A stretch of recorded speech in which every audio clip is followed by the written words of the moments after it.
আচ্ছা মাস্টারমশাই, আমরা প্রথমত আলাপ করছিলাম সেটা হচ্ছে যে প্রথমত আমাদের দিনের শুরুতে গাড়ি যখন আমরা স্টার্ট দেওয়ার আগে কী কী জিনিস আমাদের ডেইলি বেসিক বা ডেইলি বেসিস আমাদের চেক করতে হয়। এর মধ্যে আমরা বলেছিলাম যে ভাই মনে আছে আপনার যে রেডিয়েটর কুলেন্ট বা কুলেন্ট লেভেল চেক করতে হবে। আচ্ছা, এই জিনিসটা দেখতে পাচ্ছেন যে এটা এটা পুরাটাই হচ্ছে আপনার এই দিক দিয়ে দেখেন, এই পাশে এটার নাম হচ্ছে আপনার রেডিয়েটর। এই বাক্সটার হচ্ছে রেডিয়েটর, এটার নাম হচ্ছে রেডিয়েটর প্রেসার ক্যাপ। এটা মনে রাখবেন, রেডিয়েটর প্রেসার ক্যাপ বলে এই জিনিসটাকে। হ্যাঁ, এটা খুব প্রেশারাইজ সিস্টেম, এটা আটকানো আছে। এটা দিলে কিন্তু খুলবে, কিন্তু এখন খোলাটা বিপজ্জনক হয়। আমি আপনাকে বলছিলাম যে রেডিয়েটর ক্যাপটা কখন খোলা যাবে না, এই অবস্থায় খোলা যাবে না। দেখেন আমরা মোটামুটি কিন্তু অনেক কিলো রাইট টাইট করলাম, গাড়ি কিন্তু হিট। এখন এটার মধ্যে কিন্তু একটা প্রেশার আছে একটা ইঞ্জিন থেকে, যে আপনার পানির যে এটা কুলেন্টটা আছে এটার মধ্যে এই যে কুলেন্ট যে ট্যাঙ্ক, এই ট্যাঙ্কের মধ্যে কুলেন্ট থাকে। এই যে দেখেন না, কুলেন্টটা দেখতে পাচ্ছেন? আচ্ছা, এটা একটু লুজ হয়েছিল। কুলেন্ট ট্যাঙ্ক, হ্যাঁ, এটা হচ্ছে আপনার কুলেন্ট ট্যাঙ্ক। এটার মধ্যে আপনার কিন্তু রিজার্ভারে কুলেন্ট থাকে। একটু যদি দেখানোর চেষ্টা করি কুলেন্টের কালারটা দেখানো যায় কিনা।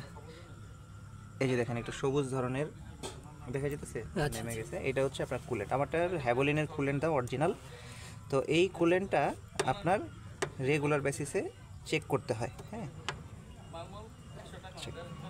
ঠিক আছে, এটা পরে দেখতেছি। তো কুলেন্ট যদি এটা খোলার পরে আমরা দেখতে পাই যে কুলেন্ট লেভেলটা ঠিক আছে কিনা। কুলেন্ট লেভেলটা চেক করতে হয় এটা ক্যাপ খোলার পর, ঠান্ডা অবস্থায়, অবশ্যই ঠান্ডা, গরম অবস্থায় না।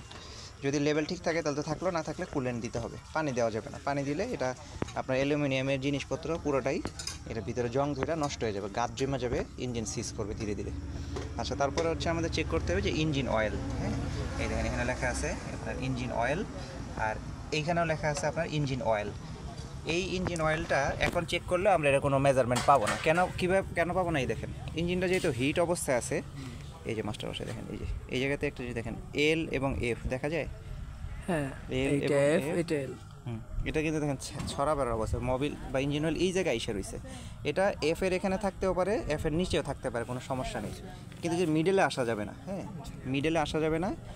যদি দেখা যায় এফ এর মিডল থেকে নেমে যাচ্ছে বা মিডলে এসে পড়ছে, তাহলে আমাদের ইঞ্জিন অয়েল ঢালতে হবে।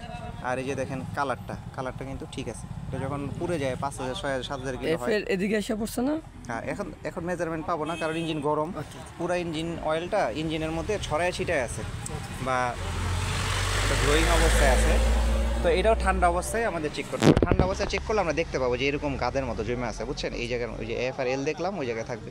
যদি দেখি যে এফ এর থেকে নিচে নেমে আছে, তাহলে আমরা এটার মধ্যে রিফিল করবো। আচ্ছা, প্রথমে আমরা কি চেক করবো বলুন তো? প্রথমে কুলিং অয়েল,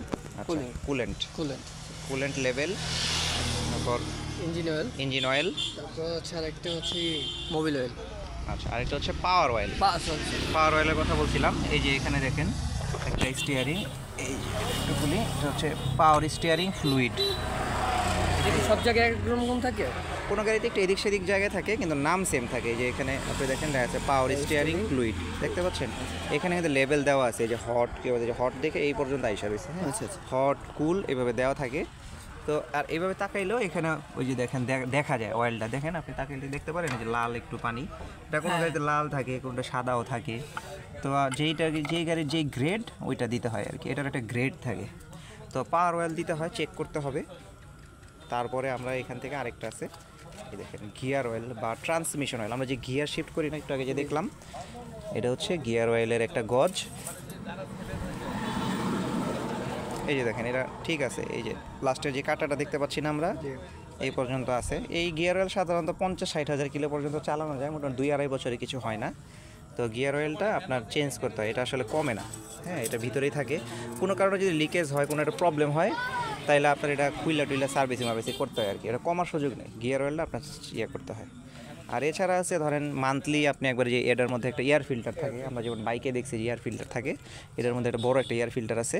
এয়ার ফিল্টারটা ময়লা হলে এটা রিপ্লেস করতে হয়, চেঞ্জ করতে হয়। আচ্ছা, আর ব্যাটারির মধ্যে তো ব্যাটারির পানির লেভেল থাকে, এগুলো পানি চেক করতে হয়। চলুন দেখি আমাদের পানিটার কী অবস্থা।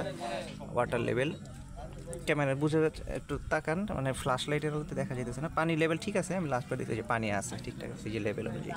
তো ওয়াটার লেভেলটাও চেক করতে হবে। এটা আপনি ধরেন 2 সপ্তাহে 1 সপ্তাহে একবার করে চেক দিলেন, মোটামুটি এখন যে অংশগুলো দেখলাম এগুলো সবই চেক করতে হবে। আরেকটা প্রশ্ন ছিল যে পানি কই ভরতে হবে, গাড়িতে একটা জায়গায় আছে যেখানে পানি ভরতে হয়, এটা হইতেছে আপনার এই যে ওয়াইপারের যে পানিটা বের হয়, ওয়াইপার ব্লেড, ওয়াইপারের জন্য এই জায়গাটা, এটার মধ্যে শুধু পানি বা ডিটারজেন্ট মিশ্রিত কোনো পানি বা শ্যাম্পু ট্যাম্পু অনেকে দেয়, তো এগুলো দিতে হয় আর কি। আর এছাড়া আরেকটা আছে আপনার যে আমরা ব্রেক ধরি, ব্রেক ফ্লুইড মনে করেন 1 মাস 2 মাস পর পর একটু চেক করলেই মোটামুটি হয়ে যায় যে ব্রেক ফ্লুইডে কোনো সমস্যা আছে কিনা। ব্রেক পাম্প যদি প্রেশার কাজ না করে তাহলে আপনার ব্রেক ফ্লুইডটা করতে হয়। করলেন হচ্ছে একটু মাস্টারে দেখাই, এই যে আমাদের মাস্টার মশাই। আচ্ছা কী কী চেক করা লাগে একটু স্টেপ বাই স্টেপ বলেন। এটা হচ্ছে কুলেন্ট লেভেল, লেভেল, তারপর এটা হচ্ছে আপনার গিয়ার অয়েল, গিয়ার অয়েল, তারপর হচ্ছে ইঞ্জিন অয়েল, তারপর হচ্ছে পানির ট্যাঙ্ক, পানির এটা ট্যাঙ্ক, হইলে হচ্ছে এটা হচ্ছে ইঞ্জিন অয়েল, পাওয়ার অয়েল, পাওয়ার সরি পাওয়ার এটা হচ্ছে ইঞ্জিন অয়েল, এটা হচ্ছে কুলেন্ট, এটা হচ্ছে গিয়ার অয়েল, এটা হচ্ছে পানির ট্যাঙ্ক, এটা হচ্ছে পাওয়ার অয়েল। আরেকটা কি যেন বলবেন? Break oil. আচ্ছা ব্রেক অয়েলটা হচ্ছে এই পাশে, এখানে এই ব্রেক অয়েলটা বা ব্রেক ফ্লুইডটা এটা একটু চেক করতে হয় 2 মাস কিছু একটা দেখাইলেন না? আর ওইখানে হলো এয়ার ফিল্টার, এয়ার ফিল্টার, ওই বক্সটা যেটা এয়ার ফিল্টার। আর এছাড়া আরও এটা আচ্ছা এটা তো আপনার ওই যে গিয়ার গিয়ার অয়েল অয়েল প্রথমেই দেখাইলেন। আর ব্যাটারির ওয়াটার লেভেলটা একটু চেক করতে হয়। ব্যাটারি আর এছাড়া আরও আনুষঙ্গিক কিছু জিনিসপত্রগুলো আছে, এগুলো আমরা আস্তে আস্তে জানবো। চেক মনে করেন আমি গাড়িটা বাসার নিচেই আছে পার্কিং অবস্থায়, প্রতিদিন মর্নিং, হ্যাঁ প্রতিদিন মর্নিংয়ে আমার বেসিক্যালি এই 5টা বা 6টা যেগুলো আছে আইটেম আছে এগুলো আমার একবার দেখে বেরোতে হবে। হ্যাঁ চেক করে বেরোতে হবে। হ্যাঁ তার চাকা, আর চাকার ক্ষেত্রে আমাদের চাকার যদি হাওয়া প্রেশার মাপার গজ থাকে তাহলে ওটা দেখবই। আর চাকা একটু বাড়িটারে দিয়ে চোখের মাপে দেখতে হবে যে চাকাটাকে হাওয়াটা ঠিকঠাক আছে কিনা, লিক ঠিক আছে কিনা ইত্যাদি। প্রাথমিকভাবে হচ্ছে এই গাড়ির ব্রেক ট্রেক তো ওই অয়েলের মাধ্যমেই বোঝা যাবে।